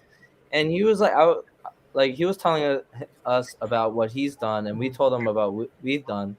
And he was just saying, like, honestly, like, you guys are doing really well. I just really wish I could help you more, because like his advice back then can't really help us now. Like, because he was like saying that, like, you know, back then he told us like he would sell shows out at like Ardmore or whatever, when he literally posted it on like the newspaper or even like radio stations and bring the crowd.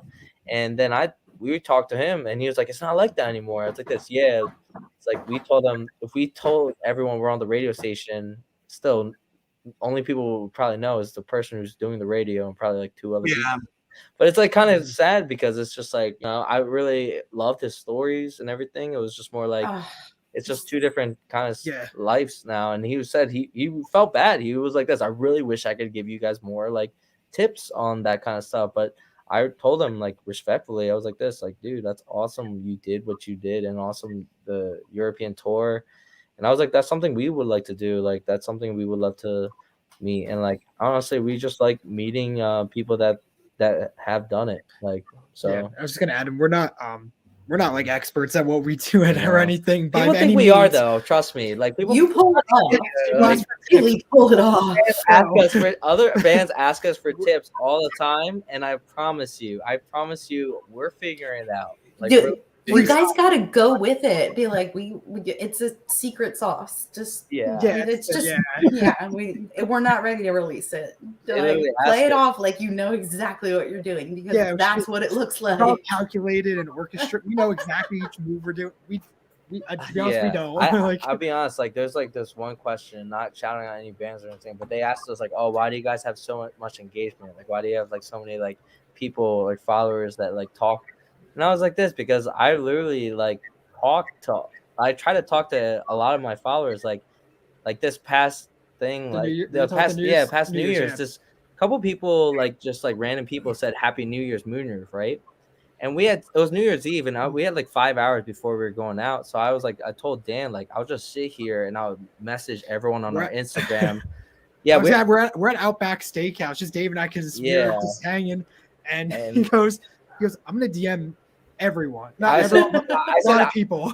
I think we have like around like 5,000, like 600 followers on Instagram. Wow. But the thing is, like, I was like this, like, you know, it can't take that long to like DM all of them and say I wish you a happy new year, and I hope like 2022 is amazing for both of us. So I DM'd each one. But it took like 6 hours to do. Wow. And then I was like, and I told Dan, like, do you think any other band's doing this? Did it hit you then that it took you 6 hours to DM everybody? Maybe we're doing something right. I was doing like my daily things though. I just had my phone and everything. It was just like, we're eating, watching TV, and I knew we were going out New Year's Eve, but I was just but I was just saying, like, you know, if I tell everyone Happy New Year, because like usually everyone does so much for us. They listen to our music, they share our stuff, we talk to them like on a basis, and like, so I was like this. One thing I want to do is like not ask for anything, but just be like, hey, like, thank you so much for the support. Seriously, let's have a great year. So, you know, it takes a lot to do that. I feel like just like to be absolutely. Cool. Trying to be personal about it, at least. And a lot of them responded back and saying like that's what they like about us, because like they talk like, you know, like we don't talk to them like they just like they're our fans. We just talk to them like we're it's so personal and it's so easy. And then when you turn it around and flip it around and see you on stage, we're like what? And then you come down off stage and you're just like, hey, what's up? Like like chilling, talk. And I'm like, this is like people, like we're literally like, there was 8 people that were tackling me, just jumping up and down, freaking out, and now we're just like chilling at the bar, like, hey, what's up? What college Yeah, did you go to? No, Like, it was oh, that was what's crazy. up? I And couldn't I'm like, this is a weird dynamic. I'm like, these guys were like rock stars on stage, and they're so chill when they came to, like, you were so friendly and welcoming, and it made part of, you know, that magical night. Like, it really did. You guys, Well, oh, it was sorry. amazing. No, it was just amazing. Like, we talk I about always it all the tell time. myself like one thing, like because back then that's not how I like was like, because like if I was having a good mood, like if there was a good show in which we've received good shows early on, like I would be in the best mood. But if there was a bad show, like say there wasn't a good crowd or something, my mood would be so demeanor, like it would be so bad, and these guys would. He feeds off the crowd, but, Oh, yeah. but because everyone was going like that, Yeah, like no, that feeds yeah. off to him. If everyone was just staring blankly, he would have been. Yeah. Not back then, he would have been in a bad mood. Yeah, but like honestly, it was like me growing up. Now I could like read off other people and just like it's fine. But like back then, I used to like just like try to be like, okay, let's finish the show and get off stage. But like since COVID, I was like so like during COVID, I missed even like the smallest shows. Like I did, and I was like, man, like just to get up on stage, like we were kind of lucky just to do everything. Like, and now I'm just like, you know, I try my best to like try to like, you know, greet everyone after a show or just say thank you for coming, just because, you know, it's first impressions and you only have one first Absolutely. impression. And, you know, I'll say that for you guys is for you guys to listen to Scott that way and stick around for him playing his songs afterwards or just addressing your crowd or responding to the Instagrams. That shows heart as an individual. Whether beyond the music, it shows a good person, and we need more people like you guys. And there's so we live in a culture where being the rock star, being the celebrity is the end thing, but to be able to connect with somebody on a heart-to-heart level really means a whole lot more. Yeah. Oh, Thank you. Agreed. I'll be honest, Dan and Kev are a lot better than I am because I'll be honest, I'm nice, but I'm also egotistical. So. You didn't give your no. You seriously, were, no, you should. I watched All you my while, friends, when Scott McClatchy was on. You were like literally jaw dropped watching him. Like, I think it was a good learn because like for Dave with like, and again, I tried with how you grew up. You didn't learn a lot of folk music or any of that stuff from a little older stuff. Dude, so, right. So all the songs that like we knew and we were singing along to were kind of new to you, but you respected them just as much, which was a very cool experience for the older crowd after seeing you. So that's why I said it was like a two-pronged experience that night. Scott's friend, what was his name? Like Dave or something? I think his name was David. Yeah. Dave. Yeah, he was crazy good. Like I told him like how he improvised. That was so crazy. Like Scott was like all this. Like, improvisation. It's crazy. Yeah. All improv. He was like, Dave, remember this? And Dave was like, no, I don't think so, but I'll do it. And I was like, dude, that's talent. Attitude. And then I think Scott would do those like the solos, and then he would just look at him, and they'd come right back into the chorus. Totally. Crazy. And Dave was super nice. He was he literally said like, you guys are freaking awesome, and I was like, dude, that's respect. Like, thank you. That means a lot to us. Yeah. What are you got? What's next? Are you in a studio? Are you recording? Are you just kind of writing what's going on right now? Like, what's next? I think we're in the studio actually, with like our like Philadelphia label we have. Like it's called Free Dive, and they saved our butts so many times. But it's like we're just in the studio writing new music. I think we're doing like a couple singles right now. Yeah. Just to get so we're still doing like Dream State promotion, but we're also kind of looking to like some summer releases, and we might drop a song in the spring. Yeah. Maybe. So we definitely want to do more shows and stuff. But then like during January, we just had a show actually at the Kelly Center in Havertown, and that was actually a great show. It was really fun. Yeah. It was actually like That's very a cool surprising. place, Yeah. And no, it was like really cool. I guess Thon would be the big one. Thon would be the next one, and then after that, we're just kind of like try to submit to like some festivals because like some festivals are like their like applications like February and March and stuff. So like Music Fest is on our radar. I think like it would be really cool just to like get opportunities to meet other bands because that's one thing that we kind of don't have is like, you know, that we do have bands that following us and stuff, but we don't really have many friends that are bands like because like I guess it's like genre and stuff. Philadelphia has a lot of punk bands, a lot of metal bands, and punk bands. A lot of metal bands. Yeah. So we they're always nice when we play with them, and we that's the listen to crazy them. thing. Yeah. Metal bands are actually the nicest people. Right? They turn out to be the biggest teddy bears. You're like, Oh, yeah. weren't you just screaming like bloody murder on stage? What? I'm so scared they're Yeah. gonna like judge us and It's be like, like oh, the- these guys are playing. Like, Yeah, like a funny whatever. story was literally when we played like Voltage Lounge, and there was like we were like, You played Voltage? yeah, we played. Oh. one of our first Philly Yeah, shows. one of our first Philly shows. We had shows. a lot of Wow. bands together, so there was a big Yeah. crowd and stuff. But like, I think there was like 8 total bands, or like 7 total bands, and then we were the indie pop band, and then there was like 6 metal bands. And literally, the metal band was staying to watch us, and the metal band kept on like cheering us on. But for the longest time, we thought they were being all sarcastic and being like bullies to us. Sarcastic cheering. No, they were just They're like saying being like they're we just did being a obnoxious, yeah. cover of Justin Bieber, and they're like, oh JB, and they kept on Yeah. saying JB and stuff. So I was like, oh, okay. So like after the show, I was like, oh man, I felt kind of weird. We were like doing that, but like there's so many people from the other bands and other people that were like metalheads that like tried to buy our merch and like actually like buy our music and stuff. And I was like, wow, that was awesome. I was like, that was kind of crazy. Still think about that. So Like, you look at all of the amazing stories you have. Like, Oh, yeah. you're just like, oh, we're just this little. So we're as still far- trying to figure it out. Like, As far as finding your music, finding you guys out, for anyone that doesn't know you guys, social media pages, that kind of thing, how do people go about finding you? okay, well, you can find us anywhere, Moonroof Music with a K. So Moonroof Music, and at the end add a K. Every site up, Yeah. Spotify, YouTube, Facebook, Instagram, iTunes, SoundCloud, whatever. yeah, wherever. Like, you know, first thing you click up Moonroof is like, it's kind of cool now. You put Moonroof sometimes, and it's just to say Moonroof like as a musician now. It's really nice. yeah, Back you can then- ask Alexa, and they'll Yeah. play you. Maybe, I yeah. don't know. We we're don't- on- yeah, we don't we're have on it. I've Pandora. done it. I've Oh. done it. Oh. It works. Yeah. Whoa, okay. Nice. Yeah. I have to start telling Yeah. people. We're at, like, You need to start telling people Yeah, that. what's this? Hey, no. play Moonroof. Play Moonroof. And my last question for you guys, we're getting ready to play one of your videos. Nice. Video that is absolutely one of my favorites that you guys have done, Vanilla. Oh, Can you tell us a little bit about that, making the video or the song? Or That's just the crazy video we made. Oh yeah, That's the that was craziest actually one. like that was very like Tell the like- story about meeting Lemur. Actually, Okay, Brandon s- Lemur. so Brandon Lemur. How do we meet Brandon Lemur? I found him on Facebook. Oh yeah, we found him on So, Facebook. Our original video guy. Good guy. Great guy. His name's John. He did Board and Numb, did Hunt, Yeah. or did Trojans.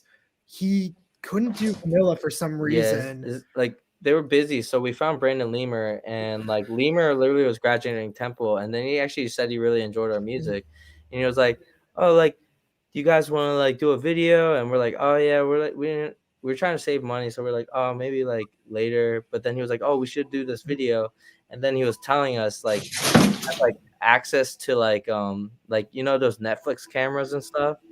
He has access because he was interning with someone who has that red camera. It's like, and then I was like, oh yeah, let's do it then. And then it was kind of cool. We met up, and then like literally he was like coming on ideas. He was like saying, would you guys like shoot in a laundromat? So he asked like this laundromat to like He literally organized everything. Yeah. I think everything happened in a week. Like we Yeah. met him. He found a laundromat, found all the shots, got Yeah. his the guy he was interning with to agree to let us use that really nice camera.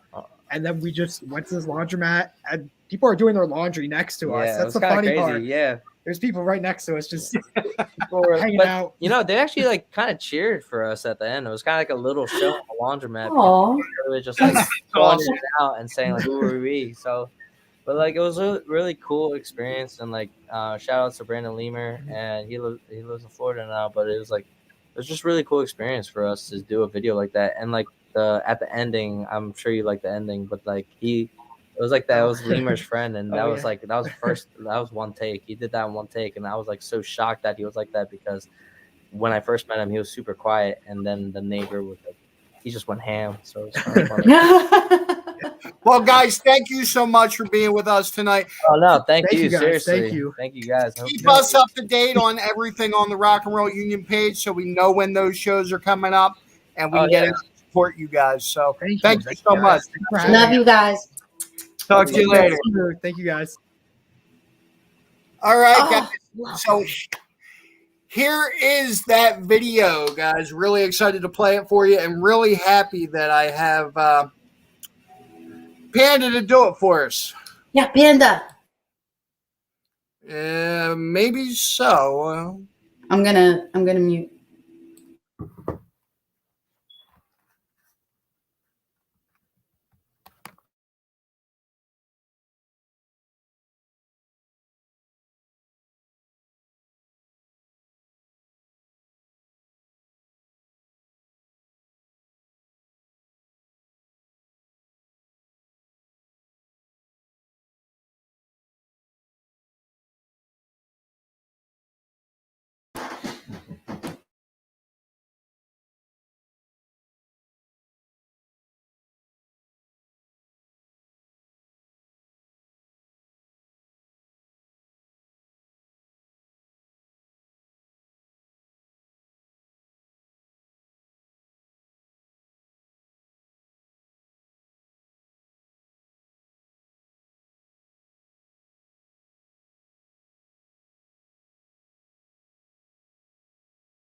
There it was. Vanilla. You guys with me? Anybody with me? I'm back. Hey. Jay, are you Panda? Are you with us? Thank you, beautiful. So, apologies for the little football on my part in the beginning of that song, but Come on, keep going. Sorry. what are we hearing right now? Yeah, what is going on? I don't know. That is so weird. That was weird. It sounded like traffic, like people talking. Well, there's Vanilla again. Anyway, guys, I gotta stop doing that now. This does it for our time, man. Thank you so much for you guys being with us. Sorry about little technical faux pas. We're still learning, guys, but we will be back next week. Keep your eye out for Friday. We'll announce our next guest on Friday mornings. And Panda, any last thoughts? Chupacabra. You said that last week. Wolverine. Sticking with it. She's sticking with it. Chupacabra. Isn't that a candy? Chupacabra? Yeah. No. Isn't there a Chupras or something? Chup Chups. Chup Chup. Chup There Chups. it is. Yep. That's what you're thinking of. So, all right, guys. Can we give a shout out to my mom? Absolutely. My mom logged in. Thanks, Mom. Thanks for the support. And another person I want to give a shout out to is Panda's sister Kelsey. When we were talking about the Rock for Recoveries and the benefits and all those things, it's good to know that somebody got through that in one piece. We lost so many people. Glad to see that your sister made it, Panda. Yeah, very, very happy. It warms the heart. So, guys, until next time, much love. Thank you for being here. We will talk to you next week. You forgot Kat's last word. Kat's last words? Yeah, I'm like, what am I? Chopped liver? What's going on? No, I was holding my shoulder because I was like jamming to them, and I was like, oh, it hurts. Last words would be great second show, and love you too, Mom.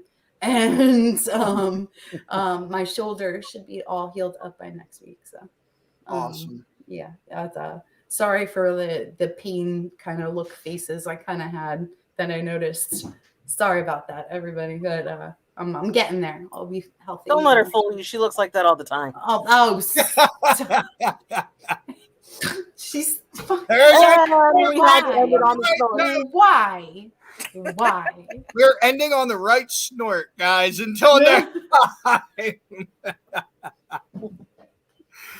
Talk to you soon. Love you guys. Talk to you later. Bye.